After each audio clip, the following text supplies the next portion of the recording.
diagnostiqué un cancer dans notre pays, malheureusement. Et au lieu de lui faire subir des séances de chimiothérapie, on a peur, on essaye de retarder ça.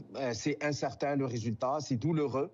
Mais à la place, ce qu'on lui donne, on lui donne des paracétamol. Et moi, je vois que ces gouvernements-là, c'est des petites doses de paracétamol. Jusqu'à maintenant, on est dans le mode « galwesh galderna ». Puis à chaque fois, il y a quelqu'un qui vient avec un discours optimiste, puis part.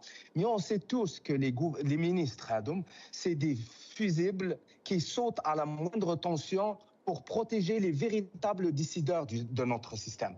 Donc, même les gens qui ont côtoyé les ministres, ils savent qu'ils ne peuvent pas faire grand-chose, puis qu'ils sont là temporairement pour le statut, pour le salaire, pour peut-être la retraite, mais ils vont partir. Puis nous, le peuple algérien, on va être coincés avec des problèmes qui auraient dû être réglés, des petits problèmes qui auraient dû être réglés, qui se transforment maintenant en grande catastrophe.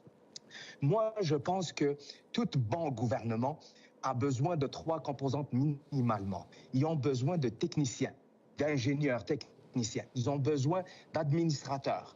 Un gouvernement a besoin aussi de politiciens qui occupent des postes de ministres et tout ça, parce que le politicien, il s'occupe d'y aller voir la population pour chercher qu'est-ce qu'il faut faire. Puis par la suite, il va voir les administrateurs et les techniciens qui font partie de l'État pour leur demander comment vous allez faire ça. Et là, le problème chez nous, c'est que le politicien, on l'a emprisonné, on l'a diabolisé, on l'a mis à l'écart. Puis on essaye de mettre des administrateurs à la place des politiciens. Puis malheureusement, c'est ça que ça donne. C'est des gouvernements qui vont échouer à leur mission, ils sont là juste pour gérer les affaires courantes, puis pour ne pas faire beaucoup de bruit, pour ne pas générer de la critique. Mais même avec ça, ils ne sont pas capables de le faire parce que les problèmes, quand on ne les gère pas, on va gérer les catastrophes qui sont conséquences de ces problèmes négligés-là.